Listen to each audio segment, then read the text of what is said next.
Primary school के quarantine centre क्या बंद कर दोगे? वो घर से मंगा खाना खा रहे हैं, बंद कर दो। ये दिन 3 दिन बाद सब बंद कर दिया।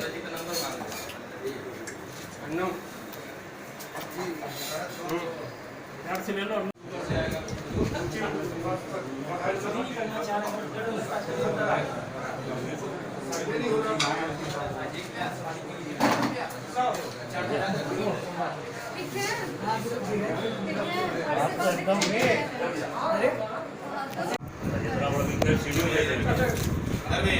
वीडियो गए थे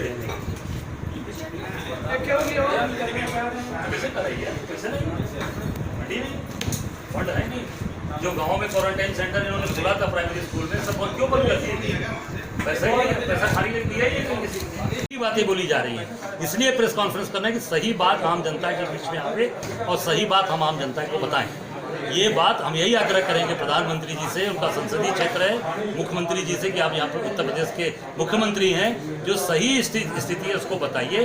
प्रधानमंत्री जी के क्षेत्र में लगातार बेरोजगारी बढ़ती जा रही है, लगातार यहाँ पर लोग परेशान हैं और रोज़ सुसाइडल के केस यहाँ बढ़ रहे हैं। इसको तत्काल रोकिए, सही बात बताइए, चिट्ठी बांटना, फर्जीफिकेशन करना बंद करिए। ये क्या है? आप कौन सी योजना बना रहे हैं, कौन सी चीज़ें कर रहे हैं? आप कह रहे हैं कि नहीं हम लोगों को नौकरी दे रहे हैं, लोगों को काम, और ये वही लोग हैं जो हमारे मजदूर साथी बाहर से आए, उनको यहाँ कोई रोज़गार नहीं मिल रहा है, कोई काम नहीं मिल रहा है और लगातार वो अब परेशान हैं, उनका पूरा परिवार परेशान है और वो अवसाद में जा रहे हैं, वो डिप्रेशन में जा रहे हैं। और डिप्रेशन में जाने के बाद फिर आप देखेंगे कि वो अपने साथ वो ऐसा उनके साथ ऐसा अपने साथ ऐसा वो कार्य कर रहे हैं कि अपनी जीवन लीला को समाप्त कर ले रहे हैं। पूरी तरीके से वो जीवन उनका अपना समाप्त कर ले रहे हैं। कोई फांसी पर लटक जा रहा है, कोई जाकर गंगा जी में कूद जा रहा है, कोई जाकर कुएं में कूद जा रहा है।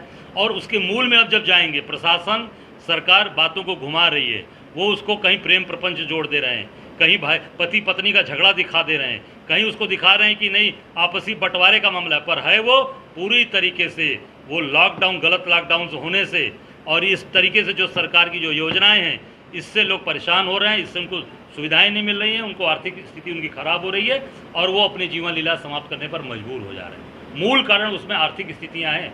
आर्थिक स्थितियां दिन प्रतिदिन लोगों की दिन प्रतिदिन खराब हो रही हैं, मैं फिर कहना चाहूँगा। और ये केवल बड़ी बड़ी बातें बोली जा रही हैं लोगों से और प्रचार का काम कर रहे हैं। अभी आज शायद हम लोगों को मालूम है, आपके समाचार पत्रों के माध्यम से, टीवी बाइट्स के माध्यम से, कि आज भारतीय जनता पार्टी के लोग 1 करोड़ लोगों को, उत्तर प्रदेश में 1 करोड़ लोगों को एक मोदी जी के कार्यकाल जो 1 साल इनका बीता है वो चिट्ठी ले जाकर घर पर देंगे। क्या ये चिट्ठी देने का समय है या उनको राहत पहुंचाने का समय है? चिट्ठी के साथ क्या कोई राहत है? कोई चेक लेकर जाएंगे या मोदी किट लेकर जाएंगे? मैं पूछना चाहता हूं भारतीय जनता पार्टी के लोगों से कि आप किट ले जाएंगे या उसकी चिट्ठी के साथ कुछ पैसे लेकर जाएंगे उनको देने के लिए, या केवल और केवल लफबाजी और लफाजी वाली बात कहने जाएंगे कि जनता को और भ्रम जो है फैलाएंगे और जनता को परेशान करेंगे। और मैं ये कहना चाहता हूँ कि 1 करोड़ लोगों को जो चिट्ठी पहुँचाएंगे, मुझे लगता है कि एक चिट्ठी छपवाने में और एक चिट्ठी को लिफाफे में डालने में और घर तक पहुँचाने में 1 करोड़ लोगों के, मुझे लगता है कम से कम 10 रुपये से कम नहीं लगेगा। मैं मिनिमम की बात कर रहा हूँ, ज़्यादा तो हो सकता है 100 रुपये लग जाएँ, क्योंकि आज 11 तारीख से लेकर 15 तारीख के बीच में उनको 1 करोड़ लोगों तक पहुंचाना है। 11, 12, 13, 14, 5 दिन में आप बताइए कौन सा ऐसा यंत्र होगा कि वो 1 करोड़ लोगों के बीच में ले जाएंगे। हाँ, वो तरीका है, संसाधन लगाएंगे, गाड़ी लगाएंगे, मोटरसाइकिल लगाएंगे, लोगों को व्यवस्थाएं देंगे और वो ले जाकर घर पे पहुंचाएंगे। अगर पहुंचाएंगे तब, और केवल बड़ी बड़ी बात कर केवल मीडिया में रह जाएगा तो मैं समझता हूँ वो तो इनका पुराना इनकी चाल रही है कि बड़ी बड़ी बात करना और जनता तक वो चीज़ें न जाना। पर वो मेरा ये मानना है कि वो इस एक चिट्ठी की कीमत कम से कम 10 रुपये, तो 10 रुपये के हिसाब से कितनी लागत हुई? एक करोड़ की कितनी लागत हुई?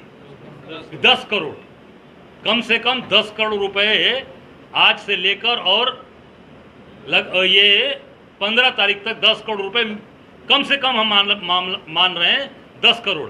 पर जो इनकी मार्केटिंग का तरीका है, मुझे लगता है कि कम से कम 100 करोड़ रुपए खर्चा होगा। 100 करोड़ से कम नहीं खर्चा होगा। और ये इतना करोड़ों रुपए खर्चा केवल अपनी चिट्ठी पहुंचाने और मार्केटिंग करने में लगेंगे। अगर मेरा यही आग्रह है इन भारतीय जनता पार्टी के नेताओं से, इनके लोगों से, कि ये पूरी तरीके से ये जो पैसा चिट्ठी पे आप खर्चा कर रहे हैं, ये पैसा अगर गरीबों को आप दे दें, यही आप माली समाज जो माली की दुकान उनकी नहीं चल रही, बेचारे खाने के लिए परेशान हैं, वही माझी समाज जिनकी नाव नहीं चल रही है, बेचारे आत्महत्या करने के लिए कह रहे हैं, परेशान हैं, तो वो कम से कम उनका भला होगा। ये पान वाले हैं, जिनके पान रखे थे वो 2-2.5 महीने में सारे पान सड़ गए, खराब हो गए। और बनारस पान के लिए पूरी दुनिया में मशहूर है। जो इनके ही लोग हैं वही पूरी तरीके से इनकी मार्केटिंग करने वाले, उन्होंने ही गाना गाया, खाई के पान बनारस वाला है। जो मार्केटिंग करने वाले इनके लोग हैं, जो मार्केटिंग कर रहे हैं। आज वही बनारस के पान का धंधा का व्यापार खत्म हो चुका है। माली फूल माला नहीं बिक रही है, मंदिर बंद थे, आज भी नहीं उनका फूल माले की दुकान खुली है, आज भी बंद है, आज के दिन में भी। माझी समाज आज भी परेशान है, उसकी नाव नहीं चल रही है। ऐसे तमाम गरीब परिवार हैं। तो मेरा आग्रह है मोदी जी से और इनके प्रदेश के मुख्यमंत्री जी से कि जो आप चिट्ठी भिजवा रहे हैं, उन चिट्ठियों के स्थान पर लोगों की आर्थिक मदद करा दीजिए, खाने पीने का सामान भिजवा दीजिए, बच्चों की फीस जमा करा दीजिए, लोगों के अस्पताल की दवा का खर्च दिलवा दीजिए, जिससे आम आदमी एक ये लगेगा कि नहीं, हमारी सरकार ने मदद की, हमारी मोदी जी ने मदद की। धन्यवाद, इतना ही कहना चाहता हूँ। सब लोग इस कोरोना काल में, मैं कहूँ कोरोना की महामारी जो पूरे विश्व में और अपने देश में चल रही है, उसके अनलॉक होने के बाद पहली बार हम सब लोग, आप पत्रकार साथियों से मिल रहे हैं। मैं आप सब लोगों को धन्यवाद देना चाहता हूं कि आप सब लोग हम लोगों के आग्रह पर, निवेदन पे आए हैं। हमारे शहर अध्यक्ष राघवेंद्र जी हैं, मेरे जिला अध्यक्ष राजेश्वर जी के घर में बेटे की कमी के कारण से, तो उनके प्रतिनिधि के रूप में हमारे बीच में राजीव राम है, जो हमारे जिला अध्यक्ष हैं अनुसूचित जाति, और हमारे सभी वरिष्ठ जन यहाँ उपस्थित हैं, सभी पत्रकार साथी।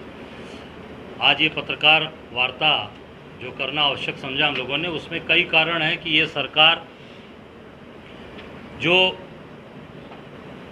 लगातार लोगों से झूठ बोल रही है, लगातार लोगों को गलत आंकड़े पेश कर रही है और लगातार बड़ी बड़ी बातें बोली जा रही हैं, वो कम से कम आप लोगों के माध्यम से आम जनता के बीच में सही चीज़ें आ जाएं। जब से आप देखे होंगे लॉकडाउन था तो कोई घर से नहीं निकल रहा था, सारे लोग बंधे हुए थे और सब लोग अपने घर में और अपने परिवार में, और जो हमारे मजदूर साथी, हमारे भाई जो बाहर से आ रहे थे, वो किस तरीके से परेशान हुए, आप सब लोगों ने दिखाया और आप लोगों ने लिखा है उसमें। जब से ये अनलॉक खुला है, मतलब अनलॉक हुआ है, तब से आप देखेंगे उठाकर कि दिन प्रतिदिन घटनाएं बढ़ती जा रही हैं। और 2 तारीख को एक घटना यहाँ पर घटी, जद्दू मंडी लक्सा में वर्षा मिश्रा, जिसकी नौकरी चली गई, तो वो कुबेर कॉम्प्लेक्स में काम करती थी और वो उसने अपने घर में जाकर, वो और उसकी माँ रहती थी, वहाँ पर जाकर उसने सुसाइड कर लिया। ऐसे ही एक लक्ष्मीपुर गांव है लोहता में, मुलायम पटेल, उसने भी फांसी अपने घर पे लगा ली। 3 तारीख को फिर एक हमारे क्षेत्र में तरसड़ा में, फूलपुर में थाना अंतर्गत, ये भी व्यक्ति अपनी जान दिया और इसके 15 साल का एक बच्चा और 11-12 साल की बिटिया है। 4 तारीख को फिर अंबेडकर नगर कॉलोनी है करौंदी में, वहाँ पर चंदन प्रताप ने फिर फांसी लगाई। फिर ये एक जखनी में ये रोहनिया थाना है, प्रदुम्न ने फांसी लगाई 18 वर्ष का। फिर ये चौखंडी जनसा में है, कन्हैया और कृष्णा पांडे 25 वर्ष, इसने भी फांसी लगाई। बीटी गांव रामनगर में अंजलि 23 वर्ष लड़की, ये भी, इसने भी फांसी लगाई। भरथरा गांव में है दलित बस्ती में, चौबेपुर खुशबू, इसने भी जो है मोबाइल के झगड़े लेकर, 4 चक्कियाँ लेकर अपने परिवार झगड़े हुए, इसने फांसी लगाई। फिर 8 तारीख को रामनगर क्षेत्र में राजकुमार साहनी 35 वर्ष मजदूर, जो आर्थिक कारण से इसने भी अपने जीवन लीला समाप्त की। चंदुआ छित्तूपुर सिगरा में जो परसों की घटना है, मिंकू सिंह 28 वर्ष, जिसकी दुकान पे काम कर, वो अपनी दुकान चला रहा था, वहाँ पर भी ये घटना घटी, नमकीन की दुकान पर। सप्तसागर जो बगल में है आपके, पप्पू चौरसिया की मकान में एक व्यक्ति वहाँ पर किराए पर रहता था, कल्लू यादव, उसने अपने भाई के दुकान पर काम करता था, उसने भी फांसी लगाई। सारंग तालाब जैतपुरा थाना अंतर्गत प्रतिमा मौर्य, उसने भी वहाँ पर फांसी लगाई। मुर्दाहा चोलापुर में एक वहाँ पर सोना देवी 35 वर्ष, इसने भी फांसी लगाई। मतलब ये लगातार घटनाएं बढ़ती जा रही हैं। उसका मूल कारण क्या है कि जो लोगों के रोजगार गए, जो लोगों के नौकरियां जो जहाँ पर जो करते थे उनकी नौकरी चली गई।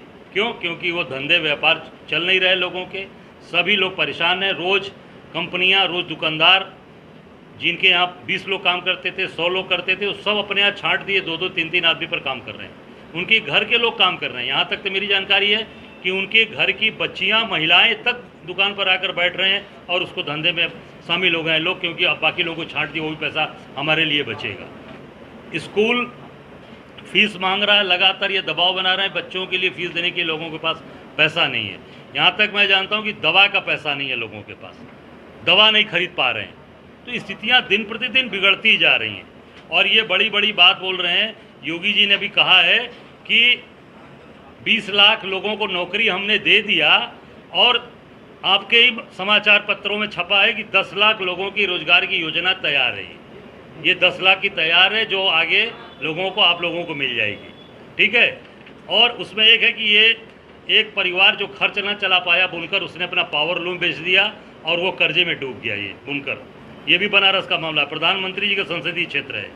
और आप देखे होंगे कि जो मंडियों में जो श्रमिक जो काम करने के लिए अगल बगल के बनारस प्रधानमंत्री जी के संसदीय क्षेत्र में जो गांव हैं, जैसे अगल बगल छित्तू, रामनगर है, छित्तूपुर है, भगवानपुर, गरवार, चितईपुर, अदलपुरा, हमारे यहाँ पिंडरा, बड़ा गांव, इधर सिद्धोरा, जो वहाँ के मजदूर काम करने यहाँ के जो मंडियों में आते थे, मजदूर की जहाँ मंडियाँ लगती हैं, वहाँ पर वो रोज़ काम करने के लिए अपने घर से आ रहे हैं और उनको कोई काम नहीं मिल पा रहा है। ये आपके ही समाचार पत्रों ने छापा है।